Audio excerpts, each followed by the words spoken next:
Hello, everyone. I'm Joshua Mack, the Vice President for Marketing at the Museum of Jewish Heritage, a living memorial to the Holocaust. Along with our partners, the New York City Human Rights Commission and Jews for Racial and Economic Justice, it's my pleasure to welcome you to today's important discussion on the history and usage of the Confederate flag.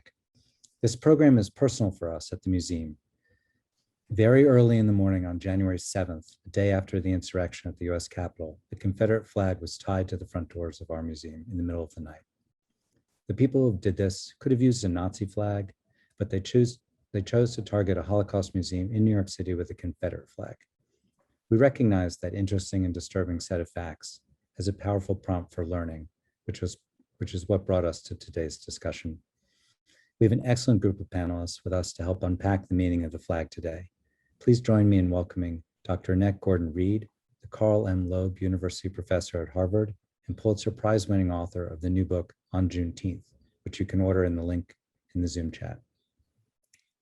Dr. Mab Segrest, Fuller-Maathai Professor Emeritus of Gender and Women's Studies at Connecticut College and author of Memoir of a Race Traitor, which will also be available in a link in the Zoom chat in a little while.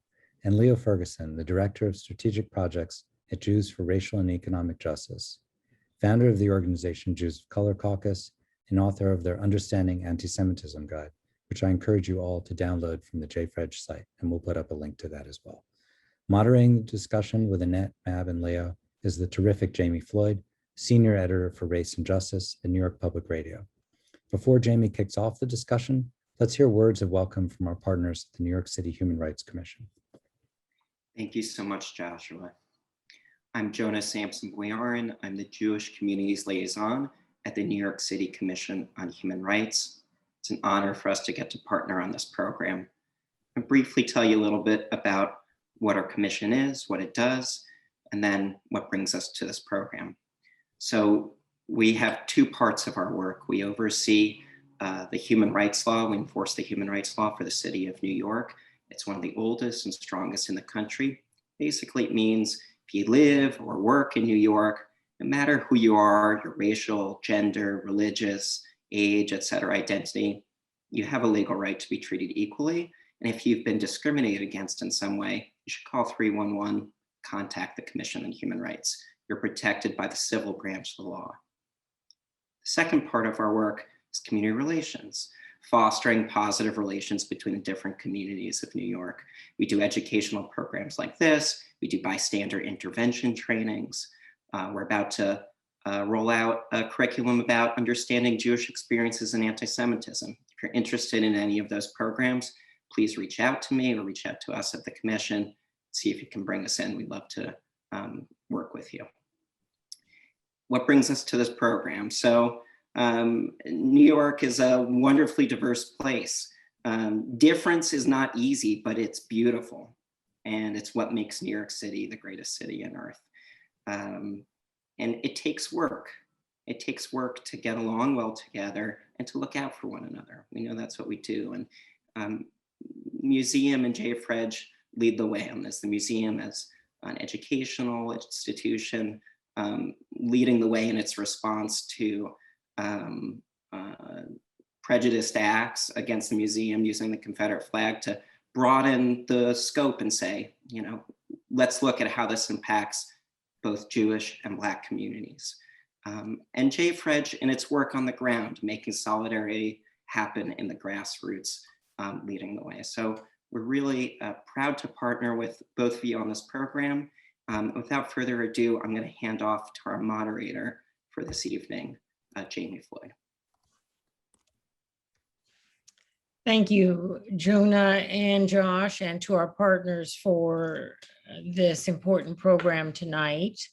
And we're going to begin with a conversation about some important terms that we so often use, but perhaps don't think too much about. What does white supremacist mean? What is white supremacy?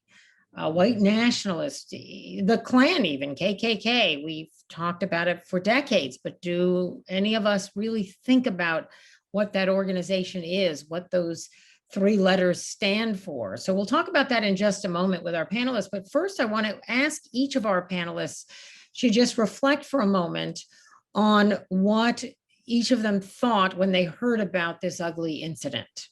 Let me start with my friend and colleague, Leo Ferguson, JFreg. Leo, what was your reaction when first you heard about this?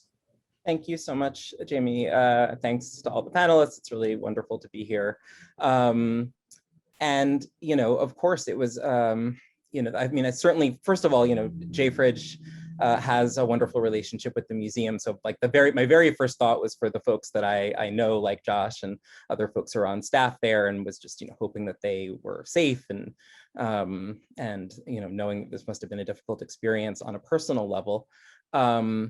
I think that, given the context and the timing and everything that we've seen over the past 4 years, in some ways culminating in the January 6th insurrection, that I'm sad to say I wasn't surprised. It felt inevitable. And I think that's part of what's scary and also, important about this conversation is the way in which a lot of this feels inevitable, but that hopefully, our response to it and the fact that we can overcome this also feels inevitable if we all work together.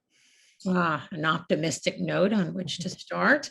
So that's coming from the activist space. And I imagine both Mab and Annette would say they occupy a bit of the activist space as well. But I'm going to come to you as writers and intellectual thought leaders.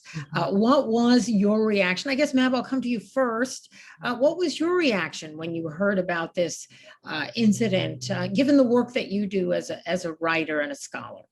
Well, I'm a Southerner with 3 Confederate great-grandfathers, and I lived in New York City 5 years before I came back to Durham 3 years ago. So I felt it intimate on various levels of that kind of cross-regional relationship. And I want to take this opportunity right at the first to express my solidarity to the Jewish community across the boroughs for the disquieting event of having a Confederate flag and Nazi salute at your door in the night of January 7th. There's so many of such acts of disrespect and attempted intimidation these days, but they give us the skills for such events of explication and strength and commitment to a nation of liberty and justice for all. So I'm very glad to be here with this distinguished panel to explore these issues. And Mab reminds us, Annette, Professor, that this was not just any night. It was January, or any morning, I should say. It happened overnight, obviously, but the morning of January 7th. So this is after the insurrection. As we now have come to call it. I remember as a journalist, we all struggled for the words. What should we call this? Was it a riot? Was it a protest? And now we've all comfortably slid into the word insurrection. But this is January 7th. What was your reaction, or what is now your reaction to this ugly, horrific incident? Well, it's obviously disheartening, but interesting to know that people understand what the flag means. It has a specific message for people who suggest that it's about heritage, not hate.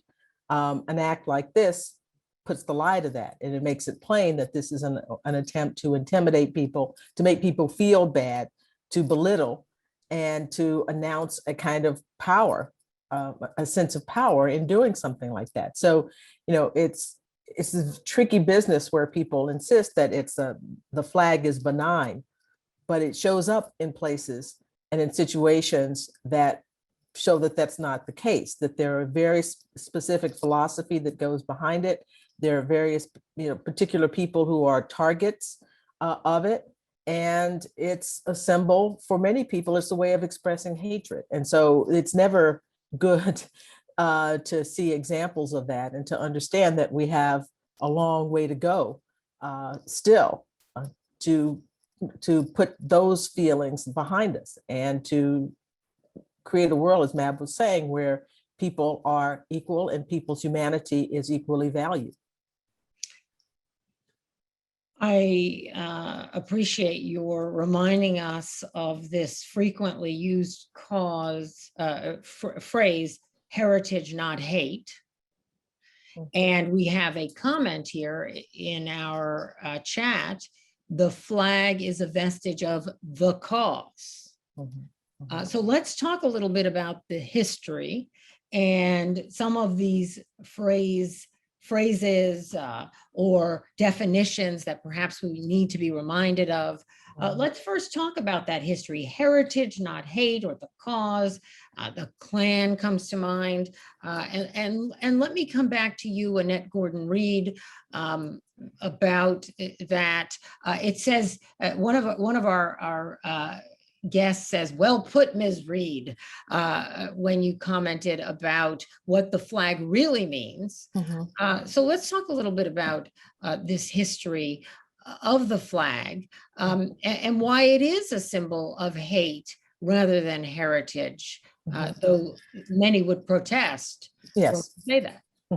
Well, it's certainly a symbol of division to begin with. It's the battle flag. It's the battle standard. That's not the official flag of the Confederacy. It's a battle standard. And so you wonder why, why is someone parading around with a battle flag? Who are they, against whom are they fighting in this way? It's a symbol of defiance and not giving up. I mean, Robert E. Lee basically said, fold it up and let's go. And people who could not let go of the cause, the lost cause, the Confederacy and the values of the Confederacy have kept it alive over the years. I mean, I'm sure there are people who don't understand that, who aren't thinking about it, and they think of rebel, for example. It's a symbol of being a rebel, and rebel, not thinking about what you're rebelling against. People don't connect to maybe young people don't connect to the fact that you're rebelling against the United States of America. And the sort of the incongruity of having that flag next to the American flag. They don't go together. The people who carried that battle standard killed American soldiers who were trying to protect the American Union. So it very early on, for people who didn't fold it up and move on, became a symbol of the defiance of the new society that was created, that they were attempting to create after the Civil War, the 13th, 14th, and 15th Amendments, bringing Black people into citizenship and creating a new birth of freedom. So people who didn't like that idea have used the flag to protest. Could you call Bryce? I'm going to jump in and ask Josh to please mute himself. That's a moderator's privilege. Oh, I'm so sorry. I thought I had. Ask the host to mute himself. Oh, it feels good. And I have a lovely comment here asking me to say Dr. Reed. And it makes me smile because my mother, are you going to correct me? Well, I'm going to correct you because I am one of those rare people who has an appointment in history without a PhD. I am a JD, and you don't usually call. I'm a JD too. No, JD, and so Professor Gordon-Reed for you, and that is fine. But I understand what they're saying. I feel that we should be called doctor. I don't understand why we JDs, we don't get to be called doctor, but that's another 7 years, 7 years to completion of that degree versus 3. Professor Gordon is right, and that is fine as well. But I appreciate the sentiment because there are people who wonder about, not giving proper respect to women or Black people, but I know that that's not your intention. Well, I think it was very kind. It was very kind of someone. No, actually very thoughthtful. Very thoughtful. I appreciate that. I will fight for our title another time. But let me come back over to Leo Ferguson, because you were the one who said that we should start this conversation out with some definitions. So Leo, let's do it. Let's talk a little bit about what we mean. What do we really mean when we say white supremacy? Because we're hearing that phrase so much right now. And when we say something over and over again, perhaps we forget to really think about what we mean when we put two words together, white supremacy. So what exactly does that phrase mean? What are we talking about? Coming off of what we've just been talking about in terms of the flag, in terms of the history, the rebellion, the incongruity, as Annette Gordon-Reed just said, of putting the flag, the American flag, against the Confederate flag. What is white supremacy in the context of this event at the museum? Absolutely, it's a great question, and Annette and Mab will certainly speak to this in more detail in terms of the history, but I think, I do think it's important just to start out with a baseline of common understanding so we all know what we're talking about when we use these terms. And of course, there's tons of overlap, which is part of why it's confusing. So white supremacist, right, or white supremacy, right? In many ways, that's the most self-explanatory, right? It's the ideology that whiteness is supreme, is above, is better than, is inherently superior to other ethnic and racial identifications. And of course, we get into a lot of complexity when we talk about whiteness itself being this sort of made up, constructed idea. And so then these questions of, well, then who counts as white? And certainly for a lot of what I'm going to refer to as white Jews, right? This can be confusing, and I'll speak more about that later. But where it gets complicated is when we get into ideas, we bring in ideas about nationalism and religion and all of the other pieces that make up this complicated question. So when we think about white nationalism, and this is where this question of what does it mean to have the Confederate flag, right, flying next to the American flag, this comes into an idea of I think that it's impossible to separate supremacy from white nationalism, right? In much the same way, the analogy would be sort of like Brown versus Board of Ed, and the idea that you could have separate but equal. But to the degree that there's a distinction, the idea is that this is people who are really thinking about the idea of a nation that is for white people, in which white culture, white identity is privileged and is at the center of the national culture, in this case of the United States. Some of them would say, I think disingenuously, no, we don't think white people are better. We just think we have to have something for us, right? This is for us, and and you'll hear a lot of that kind of various different forms of that language. I think both in the sort of white nationalist movement and of course in just a lot of the grievance politics, what people sometimes call white grievance politics of today. And then when we talk about the Klan, we bring in the element of Christian hegemony, of Christianity as a major force in this. And of course, as Jews, right, we understand the complexity of these questions about race, ethnicity, and then, of course, the history of Christian persecution that Jews faced in Europe. And so the Klan, is often described as essentially a white supremacist Christian terrorist organization, or some formulation like that, in which it had at its core both ideas of white supremacy and, of course, of Christian supremacy, and which is, of course, why it targeted Black people, other people of color, and Jewish folks. So those are some of the terms that I'm sure will come up tonight, and hopefully that's helpful as we navigate this very complicated topic that includes a lot of really slippery ideas about race and identity and ethnicity. Because race, identity, and ethnicity are slippery, and in many ways, as you said, social constructs, especially race. Annette spoke to this a bit. Mab, would you like to weigh in at all on what Leo had to say? Yes, well, somebody asked in the chat too, what does KKK stand for? And it's Ku Klux Klan. And in terms of the assertion that it's a terrorist organization, it emerges in 1866 and 1867 in the southern defeated states of the former Confederacy as a terrorist organization to reverse the claims and the gains of Reconstruction, that very 13th, 14th, and 15th Amendment that Annette and that we're celebrating, I think, with Juneteenth and thinking about, because it was basically the former foot soldiers of the Confederacy and their officers who reconstituted themselves kind of guerrilla army to attack free people. All the terrible lynching started by 66, 67 and went all the way through the mid 20th century, and some still happen. And targeting Republicans too, to basically take over the South, so that by 1876, with the compromise of 1876, it took Union troops out of the South and just left African Americans really at the mercy of the same Confederate elites that had been before. And one of the ironic things I thought about the insurrection is that it started just at the moment when Senator Ted Cruz of Texas was offering as a great compromise, instead of the Electoral College vote, the compromise of 1876, which was just saying, like, take out the federal troops and like let white people have their way. I mean, that they could make those very embedded historical arguments are all in there. And also, though, the Confederacy was always a claim to nationhood. It was a claim to the nation, not only the nation, a sense of national cohesion, but to a state, like an actual entity. And the Confederacy, when it seceded from the Union, was making an attempt to have a white supremacist nation state founded on chattel slavery. It was the first time that move had been made.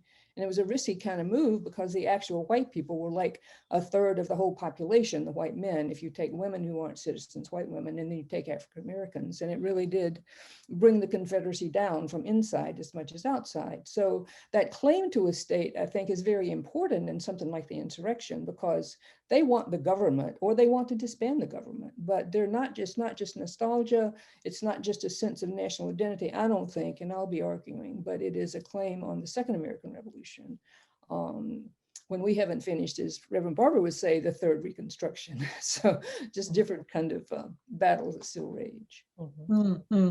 And Annette, I know you also see that through line from the Klan to the militias to the insurrection, correct? It's the same kind of grievances about the direction of the country, the direction of a country that, where people say they want to live up to the ideals of the Declaration, which of course the Confederacy rejected, the language about all men are created equal and so forth, and said that was not true, and they stood against that. So yes, it's a similar group of people who have been opposed to that and had a country, remember a country in which those values were ascendant, they're the Confederate States of America, and are nostalgic for that. And so, yeah, I mean, there are points of commonality and a through line, as you were suggesting. Will you say a bit more, though, Annette, about how the flag, I found very interesting. I hope you don't mind my sharing a bit of what you were saying before we came live, as we say in my business, about Texas and how the flag has been emerging more recently. So can you say a bit about sort of the ebb and flow of this symbol in the course of our history, and how now it seems to be enjoying a new prominence in this modern era of, if you will, hate, white supremacy? And what I was saying before was that growing up in Texas, I rarely saw Confederate flags. When I was growing up, Texas, if I saw flags, it was going to be the American flag or the Texas flag.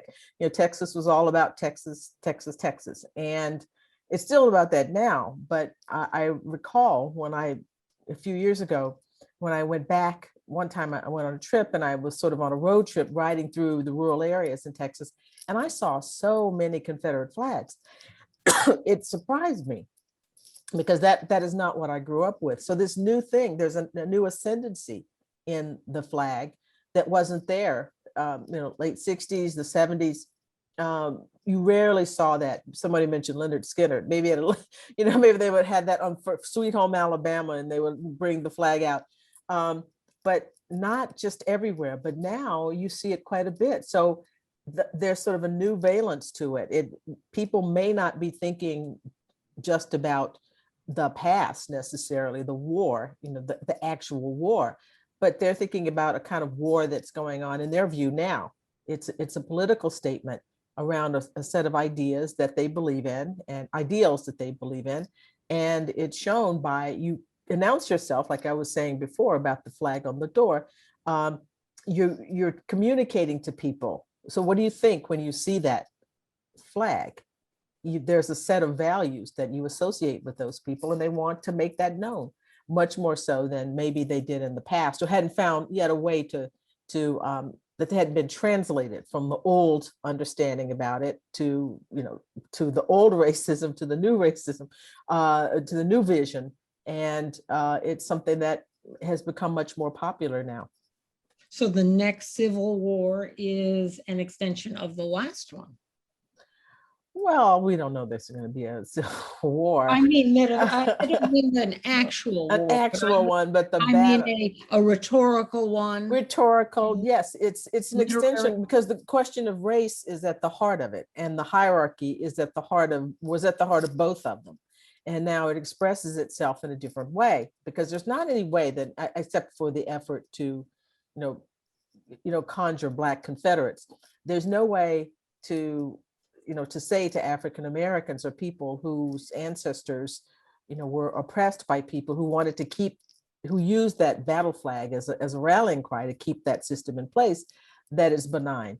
So if you do that, you must have a pretty strong views and not care about how it's received for other people. You specifically want to send that message to them of that defiance. I'm not a part of this new America, where new multicultural America, where people of all races are citizens and people of all races have the right to be treated as equal human beings. Ma'am, I thought I saw you trying to get into. Yeah, I'm not saying at all there's going to be another civil war, but what I'm saying is the most radical of the folks who are raising the flag now want a civil war. And if you look at I really have studied some since I've got A real war, ma'am, a real war. Oh yes, this is the Oath Keepers are former and current police and military, and they were the cadre that cut through. They were there, the gear. They were, I did an article, and I'm in an anti-racist research group in North Carolina now, and we're trying to follow these folks down to the roots and back. And what we're kind of finding is a kind of paramilitary industrial complex and a whole web of connections between police and former military, who then get military contracts. It's very dense, and they want a civil war like they fought in Iraq. These are guys who we've trained in our army.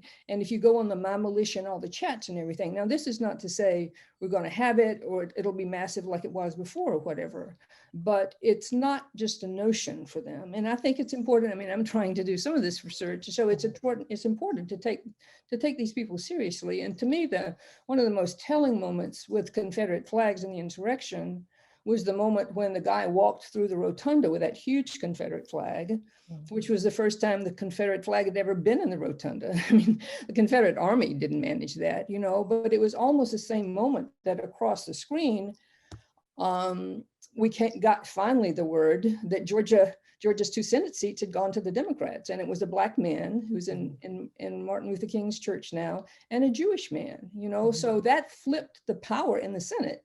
It's about the power of the United States and who gets it. Can you just abolish elections? All of those kind of things. And I felt like the Confederacy was really signifying at that point this new insurrection. And that's what I mean. Just their language, go there. It's just all over the chats. If you, I've been looking at indictments and reading up on all this stuff and everything. And this is what strikes me. And I'm not saying everybody wants it, but we need to realize that some people really do want it. And what we saw in January 6th is kind of what they could manifest. Go ahead. Just to jump in very briefly and just say, I think that it's really, I was thinking about the flag just now and thinking about the way in which, I'm certain that for some people, the Trump flag, right? And I live on Staten Island in New York, which is, as many people know, one of the more conservative areas of New York. And, so it's a really interesting place where you, especially on the North Shore where I live, you really have, progressive folks right up against, people who could be living, anywhere else in America. And, you can drive 5 minutes from my house and see this gigantic Trump flag. One of these, I don't know how they make them that big kinds of flags, that this guy has been flying for the past 4 years. It's very clear, people understand that flag has the same valence for many people, right? Folks, Mab and Dr. Gordon-Reed were talking, Professor Gordon-Reed were talking about, the ways in which the flag is there in order to alienate people and to, make it very clear that, you're not wanted. People understand that the Trump flag has that. And I just think that suggests the way in which this question of the whether this flag will be a symbol of the next war. I think if we abstract that all one step back and just say that, movements need symbols, right? Ideas need symbols. And whether it's the Confederate flag, a Trump flag, or something else, right, that takes its place, there will be a symbol that knits together the vast numbers of Americans who clearly, on either explicitly or implicitly feel, seen and led by this movement. And I think and similarly, whether we're talking about, a war that involves, bullets and bombs, or whether we're talking about some other mechanism by which our country is essentially ripped asunder and the project of, our democracy, of, the American experiment can no longer go forward in the way that it has been. Whichever way it all happens, it will involve conflict and it will involve symbols. Well, since we are talking about symbols, I see a question here about speech and hate speech. And I know there's at least one other lawyer on the panel who knows where I'm going with this. Is the flag a form, the Confederate flag, a form of speech? If you're just putting up your Trump flag or your Confederate flag, is that just speech, or does it rise to the level of hate speech? And I guess I'll jump over to you, Professor Gordon-Reed, because I wrestle with this myself as a lawyer, and I think of myself as a constitutional lawyer, because but I'm also a Black and brown woman in America, so I go both ways: citizen, lawyer. Which is it? Yeah. How do you answer that person's very good question? Well, I think personally, there are plenty of things that we could say to ourselves, there ought to be a law, but we know there can't be. I mean, to me, it's a flag is a form of expression, and as abhorrent as it is, I think people have the right to express themselves with the flag, and people have a right to protest that. I do think it is a form of speech because that's what it's intended. And sometimes people intend to send messages that are not good messages, but it is a form of speech. And hate speech is, as we were saying, it's a fraught area. But for the flag, I mean, for me, I think that it is a form of it's a form of speech. This is the American flag. Yeah, and then we should hasten to add that there are always time, place, and manner restrictions. Oh yes, the things, but to me, it is a form of expression, and that's the part of living. You can't threaten anyone. You can't. Yeah, you can't threaten people. You can't do that kind of thing. But we live in a really, really diverse society, different races, different viewpoints, and all. But it's really actions that we're thinking about here, and there are ways to get at if people are taking actions that are threatening, there's something that could be done about that. But people have Confederate flags. I mean, when I was in college, there was in New Hampshire, there was a person who was from the South, I believe, who had a Confederate flag in his room, or would hang it out. There was one at every college. Yeah. And so that was just, I wasn't pleasant to see. It was kind of a jerky thing to do because I think he knew that, but I think a lot of it had to do with him being in the North and wanting to assert his Southernness in a way. But that was an expression. So, yeah. Another good question along the same lines, perhaps as provocative, Leo, I'm going to come to you. Please compare the Confederate flag with the swastika. Great question. Well, I think it's been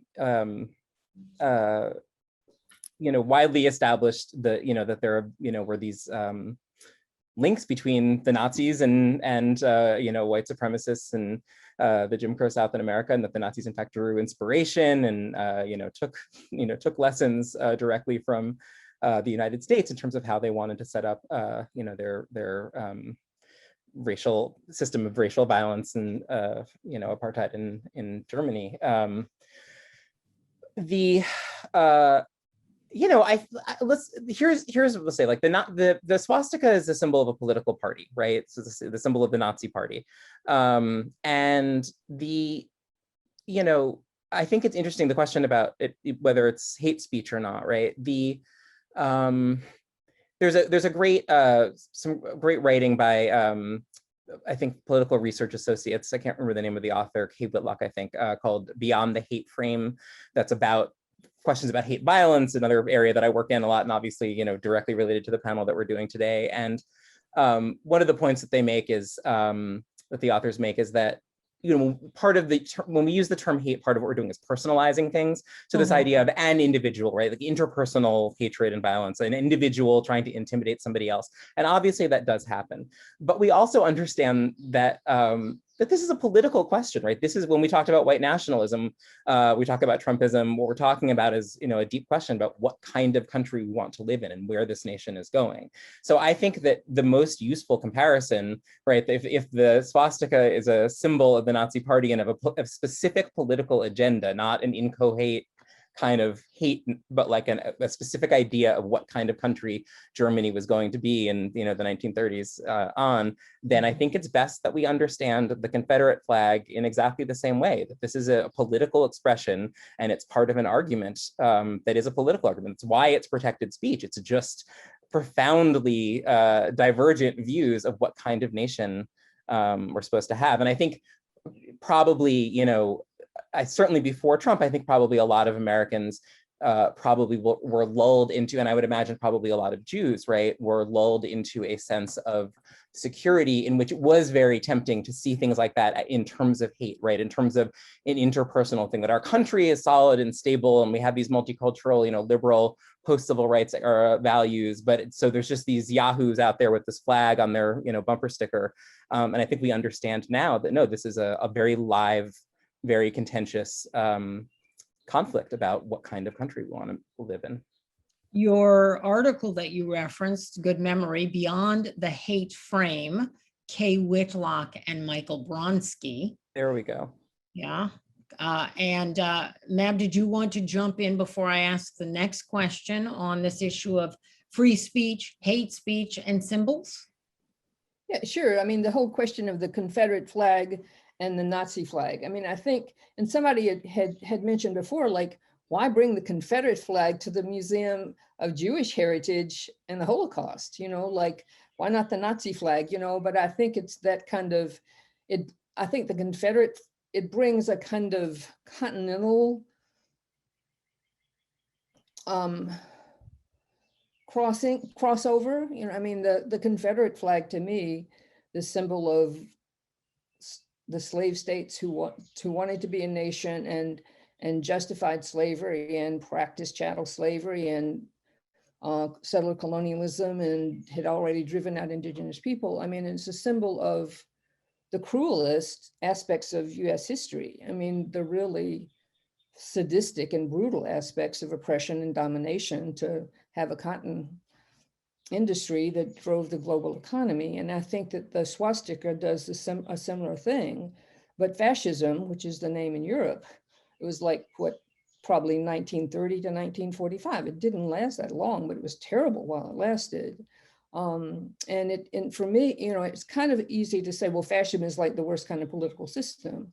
And it's easy then to bleed that back to what happened on slave plantations and with settler and US armies and all that kind of stuff, So to me, the Confederate flag and the swastika kind of wave at each other. And for the Confederate flag to end up on your museum steps was this, I think it had like the stench of a swastika on it, like there's a smell of it already. And there's that continental bringing together, because these white nationalist movements are really global now. And certainly in Europe, there's resurgence of European nationalism and so forth. And so I think that the Confederacy is a kind of transnational symbol now too. The kind of Confederacy, Confederate exit is kind of Brexit, like break it up, and we want this part, and it'll be our people, and we'll control the other people. There is a question here about whether carrying the Confederate flag into the rotunda was hate speech, and I'm just going to dispense with it by saying that you lose your right to free speech when you break the law by trespass, jumping the wall and killing a police officer and trespassing your way into the rotunda and all of that. Your speech is gone at that. I mean, you can speak, but you no longer have the same rights to speak as you would have if you were just standing in front holding your flag. which you certainly can do. But I want to come back to something that Annette Gordon-Reed, you said earlier about race, quite a bit earlier, but getting back to that fundamental, everybody calls it, or many people call it, not everybody, or we wouldn't be here, but about half the country calls it the original sin. I like to go back to the native people. We always seem to just move right past that, get to the next original sin. But the original sin, which is this question of race with which we have never dealt. And I want to ask all three of our panelists about how we move forward. I mean, you seem to each have a different position about whether there'll be another real revolution, or is it going to be metaphorical? What's going to happen next with the revolution? But if we don't deal with this question of race in America, how will we move forward at all, revolution or no? Leo, you seem to be a little more optimistic. Mab seems to think we're going to have the revolution, and I don't know, maybe Annette somewhere in the middle, but all of you seem to agree that we need, okay, you don't think we're having, I don't want to mischaracterize. You didn't say, to be fair, Mab, you didn't say we're going to have the revolution, but you did say you think some folks want to have it. But you also seem to agree that race is at the center of this diabolical debate that we've been having in this country for hundreds of years. How are we going to move forward if we don't talk honestly about it, which we don't talk honestly about? I mean, we're talking amongst ourselves here, but we pretty much agree. So how do we move forward? How do we move forward? It seems that we go forward, then we go back, then we go forward, then we go back. Who wants to take that first? I want to end on optimism. So Leo, you go last. Who wants to take it first? Women? Which of you want to go first with the how are we going to get past this race thing? Or are we ever going to get past it? Well, I don't know that we'll get totally past it. You know, it's like there are problems that exist in the world that have existed from time immemorial. I mean, you have to deal with it. They have to find ways to tamp down on it, to stop official policies that make people, treat people as less than human. So other than human, gender, gender. Things like that, to bring people into citizenship. We're not going to make everybody get along. That's never going to happen, and that can't be, the measure of a success.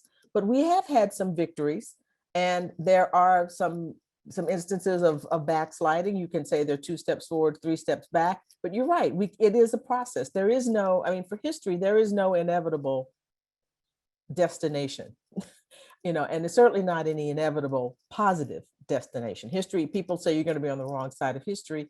History doesn't have a side. It just is. And what is a function of the things that we do, the struggles that we engage in, how we try to make things happen. So it's, we're not, the notion of the vision of a promised land is a wonderful metaphor, and that it makes people go forward. But you have to be realistic and understand that human beings are contentious beings. We have all of our own kind of insecurities and so forth. And we've been trying to deal with that all these years. So I think that if we keep having these conversations, I think young people who have, and young people aren't always very different from the older generations, but we can only hope that they will chart a different course, that they will see that there's enough for everybody. It's not a zero-sum game. This is a prosperous country, a talented country with lots of energy, and we can make a good place for all of us. And I'm hoping that the other generations realize that and not see themselves as hostage to the way that their grandparents and great-great-great-grandparents and during the Civil War or whatever felt about race and other human beings. And Mab, I do want to come to you and get your follow on that, but let me just ask a quick follow-up to that, Annette. What do you say? I hear you talking to the people who might be, I love that phrase, history has no sides, but what do you say to folks who are progressive and feel discouraged or feel angry or, don't believe in the aspirations of our best documents, who feel fed up, want to just leave and go somewhere else, but there's not even somewhere else to go. There's no place else to go. This is happening all over the world. I mean, Yeah. the assault and distrust about democracy, second thoughts about that, that's happening all over the world. So they're not going to run anywhere to get away from that. So what do you I would think just say to beyond hold hope? on to it. Just hold on. People have been in worse times, more, perilous times, equally perilous times. And, they don't call it a veil of tears for nothing. I mean, it's a struggle. It's always a struggle. And we face, my grandparents and great grandparents face things that, I can't imagine, and nevertheless went forward. It's not going to be easy, but it's worth it if we want a better future for our kids and for others' kids, for the human race. We have to keep at it. Okay, so Annette, they're talking about her parents and grandparents. And Mab, when you started this conversation, you referenced in your opening remarks your ancestors. So that's kind of a nice segue. How do we get past this, American obsession with race? Or do you agree with Annette? We will never get past it, but we have to keep working on a better place, getting to a better place, if not the promised land. I do agree that it's kind of the race is a generative question of the nation that became of the colonies that became the United States, and we'll always be working on it in some form or another. And even though I have gone down the rabbit hole of these insurrectionists, I just want to be very clear that in making that argument about the next war, I'm not predicting the next war, but I'm reading the symbols as what I see from studying it, the most extreme of the far right want to bring about. And I think I think most of the people in North Carolina, 98% of the people do not want that, nobody wants that, but that there is this cohort that do, I think is very important. And one of the things that came out earlier to the insurrection, it's like white supremacists are the main terrorists in this country. And we've been so fixated on Muslims and the border and everything, and we've let that go. And Biden is changing that around. And it was a deliberate subterfuge to hide all this stuff is going on. So we just need to look at it. That's what I'm saying. And to realize just the development of the extremity there. That doesn't mean everybody is like that. And I think that, the future has a long arc. And I feel like the demographics, the vision of young people, their flexibility. I mean, there's so many encouraging things. And yet we are also in a battle in this country over governance and with a real deadlock, because if you can kind of break the governance faction, then, that's kind of the Confederacy too, no federal government, and maybe I'm a little too obsessed with this, having grown up so much in it, but I just feel I have been transformed by the civil rights struggles that came literally to my door.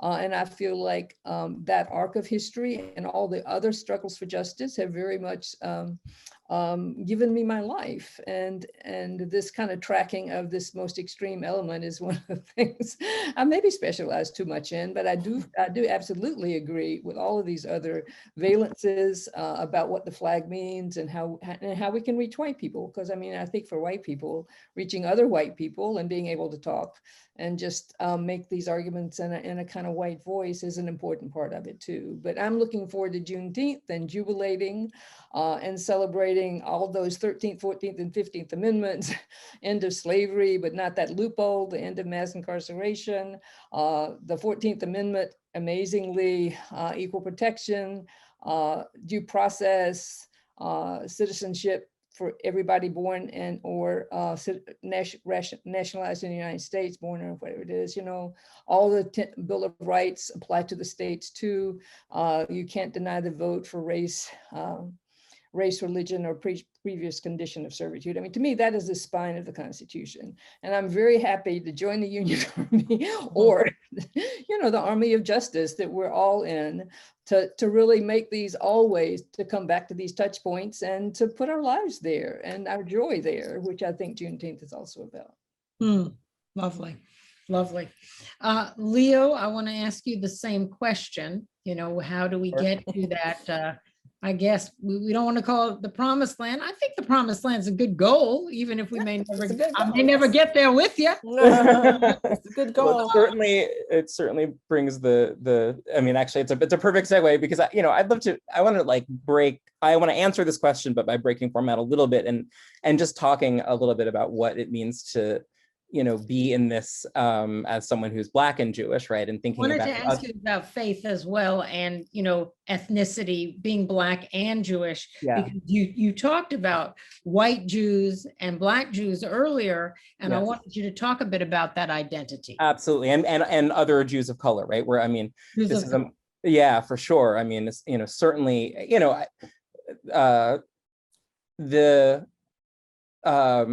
it's funny, the first thing I think we ever did, that JFridge ever did with the museum was a launch for our hate violence prevention initiative, which is now actually it's something that we're actually fighting for again this year, and for this year's New York City budget, which is a program to fight hate violence. But the model of this program is like, it's about, this was at a moment when anti-Semitism was spiking and in a really big way, and we wanted to, but we also knew that lots of other communities, right, were deeply impacted by this. Muslim communities, LGBTQ communities, all different kinds of folks were the targets of hate violence. And now, of course, we're in a moment where anti-Asian hate violence is also had this terrible resurgence, which is why we're fighting to expand that program right now. And that idea of solidarity, of like that, if I'm optimistic, it's because of the way in which I see so many different folks' mutual interests shared in this, right? And so, like, as a Black Jew, this is, these questions are, have the potential to be both incredibly painful and also incredibly empowering. I don't even know what the right word is, like that what it feels like and looks like when there is conflict, there is apparent conflict between Jewish communities and other, white Jewish communities and other communities of color, right?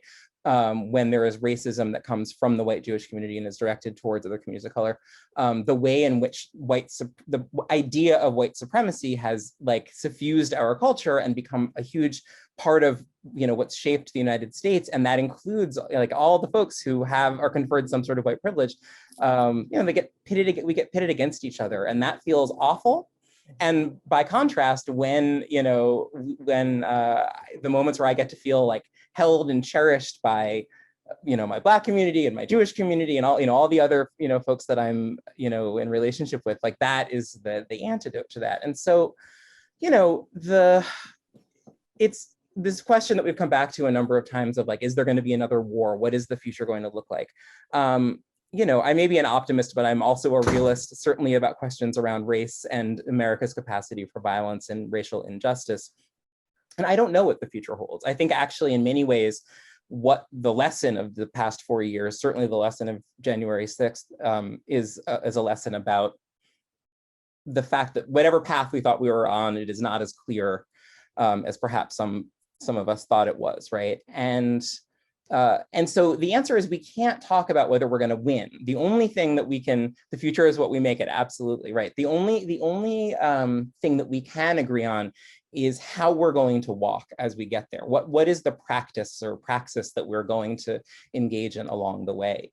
And so that idea of solidarity, the question, for me, like, there's the unknown of the politics of all this. There's also the unknown for me as a Jew of where my Jewish community is going. And I think part of what's been complicated and heartening, right, is both the ways in which the Jewish community, and I'm thinking particularly about white Jews, right, have I think seen their mutual interests as bound up with the interests of Black people and immigrants and Muslims and all the other folks who have been targeted by, the essentially white nationalist movement and, the Trump administration these past, 4 years. There are still far too many Jews who are confused about that, who don't see, right, their interests lying there. And so, I think about, there's I think that for me, like what I can do is really hope and sort of continue to work to build a world in which, I feel like the Jewish community is my steadfast ally in fighting against racism, against anti-Black racism, and where I feel like all communities are part of the fight against anti-Semitism. the Nathan Englander, right, question of like, could it happen here? And like, which of our friends would hide us, right? Like this, this is something that is a very painful question that has come up for me throughout my entire life as a Jew. And I think when I think about my, Jewish community, I had to think as a Black person, right? Is this the community that is going to hold me if things do get terrible or when things get terrible? And that's not a question that we have to worry about for the future. This is a question we can ask ourselves right now when we look around us, when we look at so many of the places where there's conflict. We all have a chance to lean into that practice of solidarity, hope, and really taking risks and putting our feet in the streets to fight for justice. Mm. Mm. Well said, well said. I also noted that we make the future, as Mab said, we make the future that we want to see in the world, to paraphrase Gandhi. And I appreciate that all three of you ended our conversation on a somewhat optimistic, realistic, but optimistic realism, as my father was wont to say, note. And I am honored to have been on this panel with each of you. And it is my task now to turn it back over to Josh, who I think is going to have a closing note. I will unmute myself. I'm so sorry for not muting myself before. I just wanted to thank you all, Mab, Jami, Annette, and Leo, and Jonah for being our partner in this program. The museum exists in many ways to teach what hate can do. You'll be seeing that expression in a few months coming from us, but the othering of people, and listening to all of you unpack what was an action at the museum has just been, it's been an honor. Thank you all very, very much for this program. And thank you all for all the listeners for the interesting remarks and the engaged chat. And I hope that you'll be getting a video of this program in an email from us, and with links to resources and links to books and all of the wonderful organizations that we've partnered with. So thank you again. Thank you.